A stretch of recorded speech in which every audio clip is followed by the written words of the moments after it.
बच्चे हैं वो बार-बार बीमार होते हैं, जैसे हल्की सी हवा चली तो बच्चा बीमार हो गया, हल्का सा गर्मी का एहसास हुआ तो छोटे बच्चों को पानी कब से देना शुरू करना चाहिए? 6 महीने तक माँ के दूध के सिवाय कुछ और नहीं देना जी, जी। चाहिए। बच्चों के लिए आफ्टर टीकाकरण कितना ज़रूरी है? इन वैक्सीनेशन से बहुत सारी बीमारियां ऐसी हैं जो इंजेक्शन इसके अवेलेबल हैं, वो किसी हेल्थ कंसल्टेंसी के सिवाय किसी जी, जी। डॉक्टर को तेल दिखाइए ना। मालिश कितनी ज़रूरी है? जी, बॉटल वाला दूध कितना हानिकारक है? काफ़ी देखा गया है 2-2 3-3 साल तक बच्चे हैं वो बॉटल्स में बच्चों को इन मौसम में सर्दी-जुकाम बहुत जल्दी होता है। नमस्कार, हमारे आज के कार्यक्रम के जो मुख्य मेहमान हैं, वो हैं doctor Gaurav Goyal, Delhi child care hospital से हैं और बच्चों के प्रति जितनी भी समस्याएँ होती हैं, आज उनके सवालों के जो जवाब हैं, हम डॉक्टर गौरव से लेंगे। हाँ जी, डॉक्टर साहब, सबसे पहले तो आपका स्वागत है हमारे चैनल में। नमस्कार मैडम। हाँ जी। तो डॉक्टर साहब आज बातचीत करते हैं बच्चों के रिगार्डिंग बातचीत करते हैं। बच्चों को जो छोटी-छोटी बीमारियाँ हो जाती हैं, उनके रिगार्डिंग हमारे 10 से 15 आपसे सवाल हैं।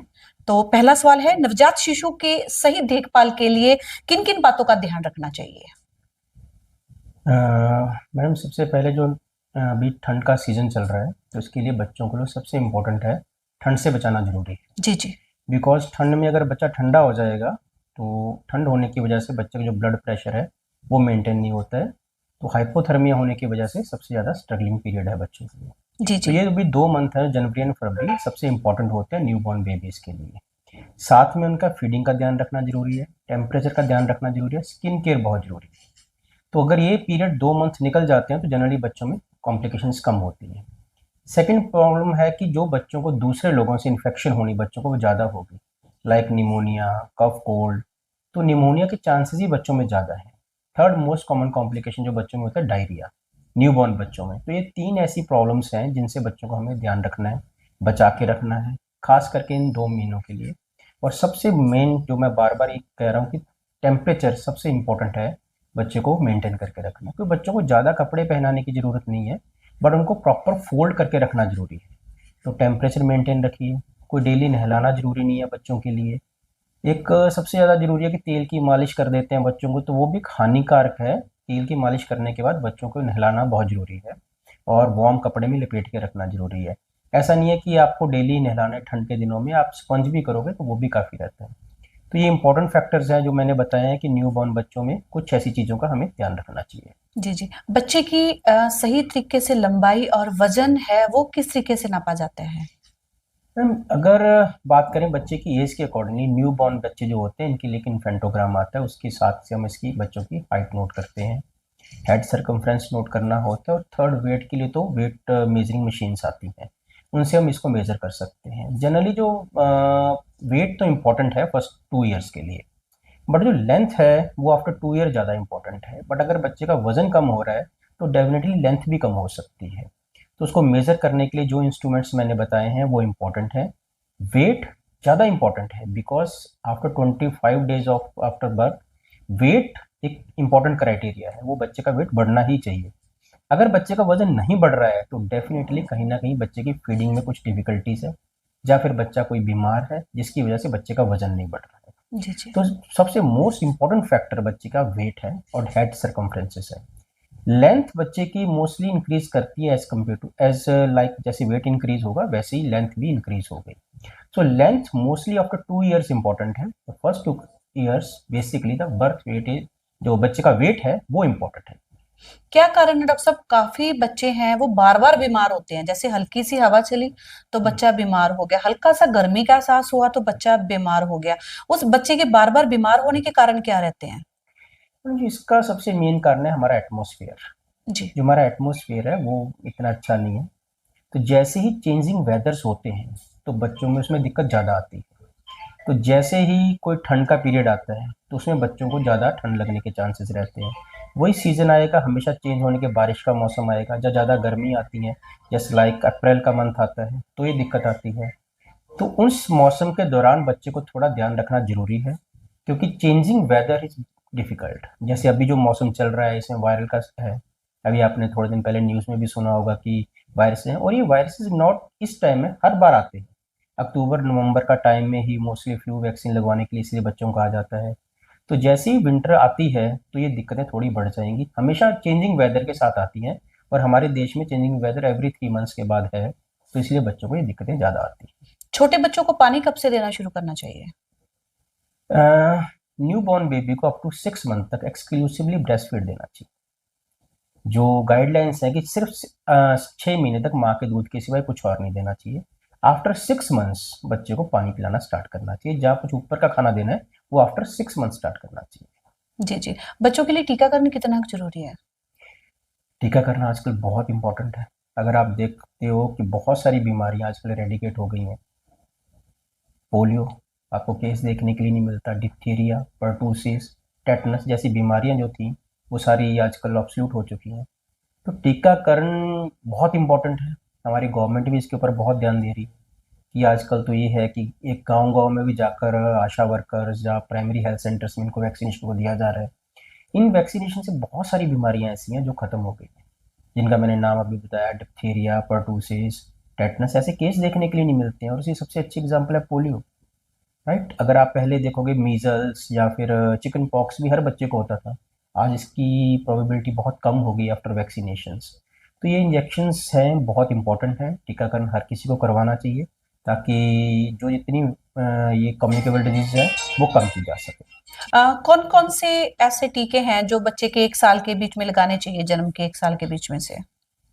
टीकाकरण मैडम दो तरह का है। हुँ। एक है जो गवर्नमेंट में दिया जाता है, जी, जी। एक है इंजेक्शंस जो गवर्नमेंट हमारी रिकमेंड करती है, बट उसको गवर्नमेंट सिविल हॉस्पिटल में इम्प्लीमेंट नहीं कर सकती। तो फर्स्ट इंजेक्शन अगर मैं बर्थ से स्टार्ट करूं तो उसके लिए बीसीजी, ओपीवी और hepatitis B at the time of birth दी जाती है। फिर वो वैक्सीनेशन 6 वीक्स पे, 10 वीक्स पे और 14 वीक्स पे दिया जाता है। ये अगर हम दोनों बात करें सिविल में और आउटसाइड सेम है लगभग। आफ्टर 6 मंथ्स सिविल में 9 मंथ में मीजल एमआर इंजेक्शन दिया जाता है और फिर आफ्टर दैट 15 to 18 मंथ। तो ये जो इम्यूनेशन प्रोग्राम है ये गवर्नमेंट का है। बट अगर हम गवर्नमेंट की ही प्राइवेट की बात करें कि जो इंजेक्शंस कुछ गवर्नमेंट नहीं दे सकती, जो प्राइवेट में दिए जाते हैं, उसको इन इंजेक्शन के सिवाय birth dose 6 weeks, 10 weeks and 14 weeks के अलावा 6 मंथ पे टाइफाइड और फ्लू वैक्सीन देनी चाहिए। फिर 7 मंथ पर है फ्लू वैक्सीन। 9 मंथ पर जहाँ पे सिविल में एमआर दिया जाता है, बाहर में एमएमआर इंजेक्शन दिया जाता है। और 1 ईयर पे hepatitis A with Japanese encephalitis injection है। तो ये कुछ इंजेक्शन हैं जो दोनों गवर्नमेंट और प्राइवेट में दिए जाते हैं। बच्चे को ठोस भोजन कब देना शुरू करना चाहिए? ठोस भोजन mostly up to 6 months of age बच्चे को एक्सक्लूसिवली ब्रेस्ट फीड देना है। आफ्टर 6 मंथ्स के बाद आप उसको ठोस भोजन दे सकते हैं। मोस्टली जो आपको जिसको अच्छे से आप मैश कर सकते हैं, जैसे दूध, बिस्किट, रोटी, चावल, दाल, खिचड़ी, दलिया, ऐसी जो जिसको आप अच्छे से मैश कर सकते हैं, लाइक फ्रूट्स, बनाना, पपीता, केला, ऐसी सारी चीज़ें आप बच्चे को दे सकते हो आफ्टर 6 मंथ्स ऑफ एज। इसको कॉम्प्लीमेंट्री फीडिंग कहते हैं।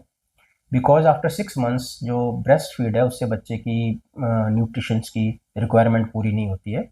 इसीलिए आफ्टर 6 मंथ्स के बाद इस ठोस भोजन को स्टार्ट करना चाहिए। डॉक्टर साहब, बच्चे को एकदम से बुखार हो जाता है और काफ़ी तेज़ बुखार होता है। उस समय पर घर पे एकदम से क्या करना चाहिए? कोई मेडिसिन वगैरह है या इंजेक्शन का है? अगर एकदम से ऐसा बुखार आता है, फर्स्ट ऑफ ऑल तो थर्मामीटर होना चाहिए घर में, जी, जी। जिसे आप चेक कर सको। या फिर हम लोकल रेमेडीज है, हम हाथ लगा के भी चेक कर सकते हैं कि बच्चे को फीवर है। फीवर हो, पैनिक होने की ज़रूरत नहीं है। सबसे पहले आपको बच्चे को बुखार की मेडिसिन ही देनी है। हुँ, हुँ। पीने वाली मेडिसिन दोगे उससे बच्चे का बुखार उतर जाता है जनरली। कोई इंजेक्शन की ज़रूरत नहीं है और ना ही कोई पट्टियाँ करने की ज़रूरत है। अभी ठंडा पानी लिया, वो एब्सोल्यूट टर्म्स है नाउअडेज, उसको नहीं करना चाहिए कभी भी। तो पहले बच्चे को बुखार वाली मेडिसिन ही दीजिए। 15-20 मिनट वेट कीजिए। अगर बच्चे का बुखार बढ़ रहा है तो उसको रिपीट कीजिए। अगर बुखार कम नहीं हो रहा तब भी रिपीट कीजिए। अगर बच्चे का बुखार कम होना शुरू हो गया तो थोड़ा टाइम वेट कीजिए। अगर सेकेंड टाइम बुखार की मेडिसिन देने के बावजूद ही बच्चे का फीवर बढ़ रहा है तो नियर बाय आपको किसी की हेल्थ कंसल्टेंसी लेनी चाहिए। बिकॉज जो फीवर राइज हो रहा है और इतना ज़्यादा है तो डेफिनेटली कोई ज़्यादा दिक्कत है। बिकॉज छोटे बच्चों को अगर बुखार ज़्यादा आएगा तो उसके साथ दौरा आ सकता है, जिसको हम फेब्राइल सीजर्स कहते हैं। तो ऐसे चांसेस रहते हैं। बट ज़्यादा पट्टी करने का या कोई इंजेक्शन लेने का अभी इतनी जल्दी कोई बेनिफिट नहीं होगा। और जो इंजेक्शन आते भी है वो इंट्रामस्कुलर अगर कोई देता है तो इतना इफेक्टिव नहीं है। और आईवी जो इंजेक्शन इसके अवेलेबल हैं वो किसी हेल्थ कंसल्टेंसी के सिवाय किसी डॉक्टर को दिखाए बिना नहीं लेना चाहिए। जी, जी। बच्चों के मानसिक विकास को तेज़ करने के लिए कौन-सी एक्टिविटी है? काफ़ी बार बच्चे कमज़ोर दिखते हैं और उनमें सोशल एक्टिविटीज़ है बहुत कम होती है बच्चों में, तो उसके लिए क्या करना चाहिए? अगर सोशल एक्टिविटीज कम है, देखो इसके काफी सारे कारण हैं। इस मतलब कोई इजी मतलब नहीं है इसको चेक करना। अगर आपको आपके बच्चे में से सोशल एक्टिविटीज कम लगती हैं तो डेफिनेटली फर्स्ट ऑफ ऑल आप किसी डॉक्टर से कंसल्ट कीजिए, किसी पीडियाट्रिशियन से कंसल्ट कीजिए। क्यों? बिकॉज इसमें बहुत सारी वैरायटीज है। मतलब कुछ बच्चे वैसे ही नॉर्मल है जो मतलब पेरेंट्स दूसरों से कंपैरिजन कर लेते हैं। कुछ है कि जो सच में कमियां हैं बच्चे में, बहुत सारी ऐसी है। कोई डिप्रेशंस हैं, लाइक ऑटिज्म है बच्चों में, हाइपोथायरॉयडिज्म है, उसमें बच्चा ऐसा हो जाता है। तो फर्स्ट ऑफ ऑल अगर आपको कोई भी ऐसी दिक्कत लगती है अपने बच्चे में तो आप किसी ना किसी डॉक्टर से कंसल्ट कीजिए ताकि आप इसको चेक कर सकें क्या मेरे बच्चे में प्रॉब्लम है या फिर हमें ही ऐसा लग रहा है। बिकॉज सबसे ज़्यादा कन्फ्यूजन इस बात में ही है, कई पेरेंट्स उसको रिकॉग्नाइज ही नहीं करते हैं। वो कहते हैं हम भी ऐसे थे, बच्चे ऐसे ही होते हैं। जो कि ऐसी मोस्ट कॉमन पेरेंट्स जो हमारे पास आते हैं दिखाने के लिए, वो बहुत बार ऐसे ही कहते हैं कि जी ऐसा तो होता ही है, बच्चे ऐसे ही होते हैं। बट अदरवाइज उनकी जो प्रॉब्लम काफ़ी टाइम के बाद जब हम डिटेक्ट करते हैं तो कुछ ऐसी चीज़ें हम नोट करते हैं कि जो शायद पहले ही डिटेक्ट की जा सकती थी और बच्चों को बचाया जा सकता था, या उनको जल्दी इसके बारे में अवेयर किया जा सकता था। तो ऐसी एक्टिविटीज़ को लेकर अगर पेरेंट्स को डाउट होता है तो किसी भी डॉक्टर्स के साथ, किसी पीडियाट्रिशियन के साथ उनको कंसल्ट करना चाहिए कि हमें हमारे बच्चे में दिक्कत लग रही है, क्या ये नॉर्मल है कि अबनॉर्मल। जी, जी। बच्चों की इम्यूनिटी बढ़ाने के लिए क्या करना चाहिए? इम्यूनिटी बढ़ाने के लिए ऐसी कोई मेडिसिन नहीं है अवेलेबल। ये एक मिथ है कि इम्यूनिटी बढ़ाने के लिए आप बच्चे की डाइट अच्छी रखिए, बच्चे का खाना पीना अच्छा रखिए, ये सबसे इम्पोर्टेंट चीज़ है। जो मेडिसिन आती हैं कि ये कोई ऐसा रिजल्ट नहीं है कि उसकी इम्यूनिटी बढ़ा सकते हैं। ये बॉडी की ना जो मैकेनिज्म है वो धीरे धीरे डेवलप होती है कि हमारी कुछ इम्यूनिटी के करने के लिए कुछ बॉडी में पार्ट्स हैं जिसकी वजह से ऐसा होता है। तो उसकी डेवलपमेंट एज के साथ ही हो गई। तो ऐसा नहीं है कि एट द टाइम वो बर्थ हो, 6 मंथ्स तक बहुत कम होती है। जो हमारे कुछ आपको बताना चाहूँ जैसे टॉन्सिल्स हैं, वो उनका काम हमारे लिए प्रोटेक्टिव है। आप उनकी इन्फेक्शन हो जो गलत है, तो उनको प्रोटेक्टिव मैकेनिज्म है, वो एज के साथ ही आती है। अगर आप जनरली देखते होगे बच्चों को, अप टू 5 ईयर्स तक बच्चे ज़्यादा बीमार होते हैं, उसके बाद ये चांसेस कम हो जाते हैं। बिकॉज जैसे जैसे एज बढ़ती जाएगी तो हमारी बॉडी का जो इम्यूनिटी सिस्टम है वो डेवलप होता है। और अगर यही चीज़ आप अडल्ट में देखेंगे तो जैसे जैसे ओल्ड एज होते जाएंगे तो इम्यूनिटी कम होती जाती है। द सेम सिनेरियो है।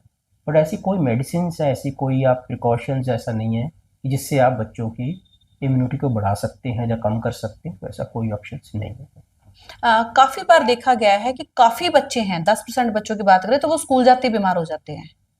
इन्फेक्शन का खतरा ज़्यादा होता है बच्चों ऐसा को। नहीं है मैडम, स्कूल जाने से हो जाता है। बट स्कूल एक फैक्टर ऐसा है कि जब आप बच्चा स्कूल जाता है तो काफ़ी बच्चों के साथ बैठता है क्लास में। तो कुछ बीमारियां ऐसी हैं जो एक से दूसरे बच्चे में स्प्रेड होने के चांसेस रहते हैं। तो ये एक कारण हो सकता है कि वहाँ पे उसमें कम्युनिकेबल डिजीजेज हैं जो उनके साथ में टच में गया, लाइक कॉमन कोल्ड, कफ, वायरल इन्फेक्शंस, वो एक दूसरे से स्प्रेड हो जाती है। तो ये एक मेन रीज़न है। या फिर आप स्कूल की जो वेंग है, बाई चांस वो बस से जा रहे हैं, कोई ठंडी हवा लग गई, ऐसा हो गया, तो ये अदर चांसेस हैं। बट अदर बच्चों से या इन्फेक्शन होना ये मेन कारण है। अदरवाइज स्कूल जाने से कोई इन्फेक्शन होना है एज सच स्कूल इज वो नहीं है। बट एक दूसरे से जब जितने लोग ज़्यादा कांटेक्ट में आएंगे, मे बी कोई इन्फेक्टेड पर्सन है, वो एक मेन कारण हो सकता है। बच्चे को ठंडा कब देना शुरू करना चाहिए? आइसक्रीम वगैरह जैसे आजकल के बच्चे मोस्टली इन चीज़ों की शौकीन है, तो कब शुरू करना चाहिए बच्चों को? ऐसा कुछ क्राइटेरिया नहीं है, ऐसा कोई एज ग्रुप नहीं है इसकी आप कब स्टार्ट करना चाहते हो।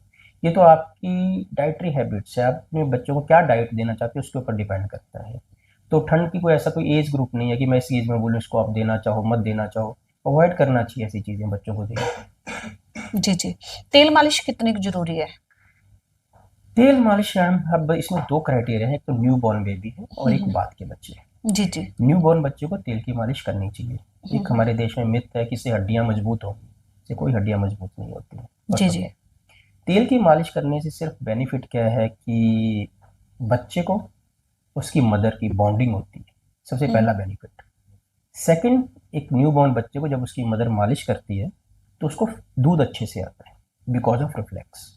थर्ड है, जब हम ऑयलिंग करेंगे बच्चे की तो उसकी स्किन ना वो फ्रेश रहेगी, तो उसकी स्किन ग्लो करेगी, ड्राई नहीं होगी। तो ये 3 बेनिफिट हैं मालिश की एक न्यू बॉर्न बच्चे को, जो कि डेली करनी चाहिए।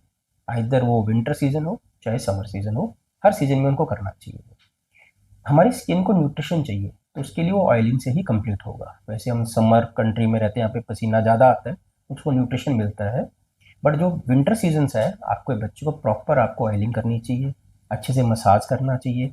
मसाज करने का कोई, मैं फिर कह रहा हूँ, उससे कोई हड्डियाँ मजबूत नहीं होती। जो ऐड आती हैं टीवी पे अपने बच्चों की हड्डियाँ मजबूत करें, ऐसा कुछ नहीं होगा। सिर्फ एक स्किन को ग्लोइंग स्किन और न्यूट्रिशन देने के लिए आपको ऑयलिंग करनी चाहिए। डॉक्टर साहब, काफी बार देखा गया है कि कई मदर को मदर फीड नहीं आता है, बच्चे वो मदर फीड नहीं ले पाते हैं, तो उनके लिए कौन सा दूध सही है? बच्चे को क्या देना चाहिए जब बच्चा मदर फीड नहीं ले रहा है? अगर हाँ, पहले सबसे बेस्ट तो माँ का दूध है बच्चे के लिए, जी। उससे ऊपर कुछ नहीं है। अब आपका क्वेश्चन है कि अगर माँ को दूध नहीं आ रहा है तो हम्म। क्या करना चाहिए। अब इसके लिए दो क्राइटेरिया हैं। फर्स्ट है कि जो फार्मूला मिल्क आते हैं मार्केट में कुछ, उसको कंपनी ने बनाया है जैसे मदर का दूध है उसी न्यूट्रिशन के अकॉर्डिंगली बनाया गया है। अगर वो दूध कोई नहीं ले पा रहा है तो जो भी दूध आपके घर में आता है इधर भैंस का और गाय का, आप वो दे सकते हैं। कोई उसके लिए स्पेशल करने की ज़रूरत नहीं है। गाय और भैंस के दूध में थोड़ा डिफरेंस है, बट अब उसके लिए एफर्ट एक्स्ट्रा किया जाए वो इतना स्टेबल नहीं है। तो आप जो भी दूध आपके घर में अवेलेबल है, चाहे वो गाय का है चाहे भैंस का है, वो दे सकते जी जी। 2 साल से लेकर 5 साल के बच्चों के लिए सही डाइट क्या है? ज्यादातर देखा गया है कि बच्चों को सुबह भी दूध दे दिया, दोपहर को भी दे दिया, रात को भी दूध दे दिया, कि बच्चा दूध पी रहा है, ठीक है, स्कूल भी जा रहे हैं तो बच्चे दूध लेके जा रहे हैं।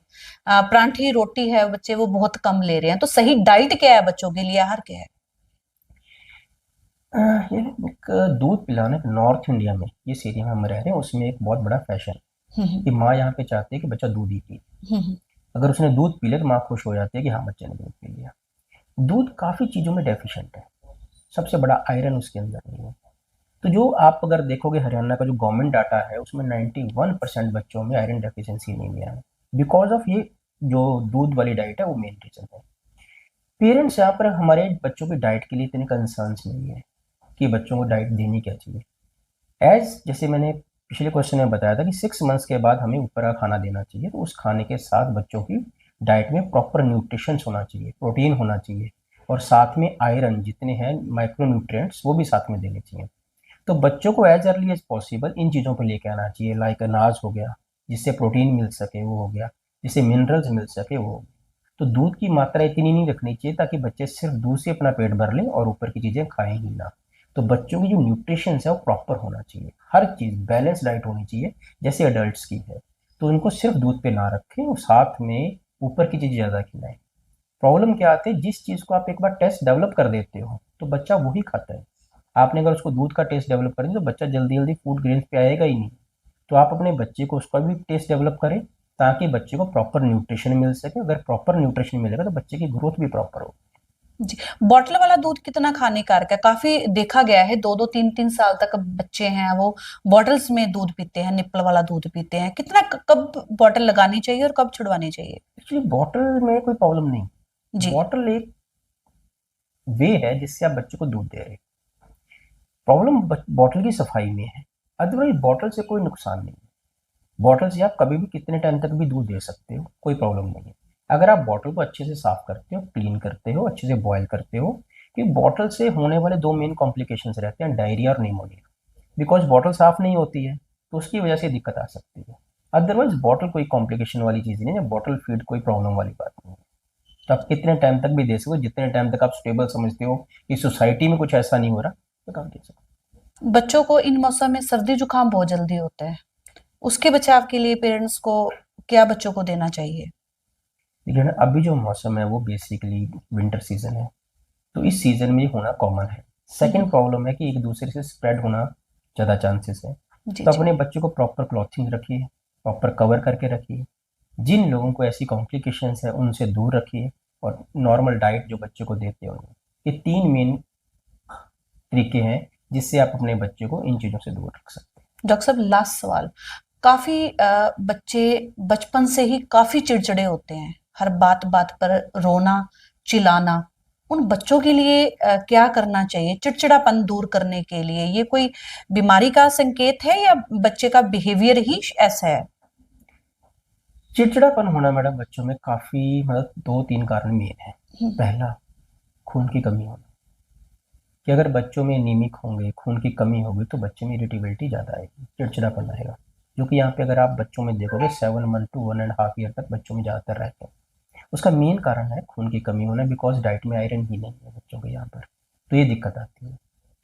ये तो हो गया एक डेफिशिएंस जिसको हम पूरा कर सकते हैं। सेकंड होता है कि बच्चे का बिहेवियरल, जिसमें ऐसा रहता है बच्चा, तो वो एक बिहेवियरल प्रॉब्लम्स है, उसमें कुछ करना नहीं है, जहाँ स्टबरनेस आ जाती है बच्चों में कुछ है। थर्ड है कुछ ऐसी डिजीजेज हैं जिसमें बच्चों का ऐसा बिहेवियर होता है, लाइक वो जिद्दी रहेंगे ज़्यादा, चिड़चिड़े रहेंगे ज़्यादा, मतलब कुछ लाइक डाउन सिंड्रोम, उसके बच्चे बहुत ज़्यादा स्टबरनेस होती है, उनको आप पैम्पर भी करके रखते हो बच्चों को। तो एक मेन कारण चिड़चिड़ापन होने का पैम्परनेस भी है कि आप बच्चे को हर चीज़ दे रहे हो, तो उसका वो चीज़ और बढ़ती जाती है। तो ये 3 मेन फैक्टर्स हैं। फर्स्ट है डेफिशिएंसी, सेकंड है बच्चे की नॉर्मल चिड़चिड़ापन होना, थर्ड है कुछ डिजीज़ होना। तो ये डिपेंड करेगा कि उसमें से कौन-सी हम बच्चा किस क्या है, क्या नहीं, तो वन बाय वन करके इसको रूल आउट करने की कोशिश करते हैं कि आइदर आयरन डेफिशिएंसी है या कोई कॉम्प्लिकेशन है या बच्चे का नॉर्मल बिहेवियर। जी जी, लास्ट में यूथ को क्या मैसेज देना चाहते हैं? कुछ नहीं मैम, अभी विंटर सीजन्स है, थोड़ा प्रिकॉशंस रखें, विंटर सीजन को एंजॉय करें। बट जो भी वायरसेस हैं, वैसे इंडिया में तो ऐसा कुछ है नहीं है, बट इनसे जिनको इन्फेक्टेड है उनसे थोड़ा सा ध्यान रखें, ठीक है, और कुछ नहीं करना। जी जी, शुक्रिया साहब। ये थे हमारे साथ डॉक्टर गौरव गोयल, जिन्होंने बेहतरीन जानकारी है वो आपके बच्चों की सेहत के लिए दी है। और वीडियो को शेयर करें, लाइक करें। धन्यवाद।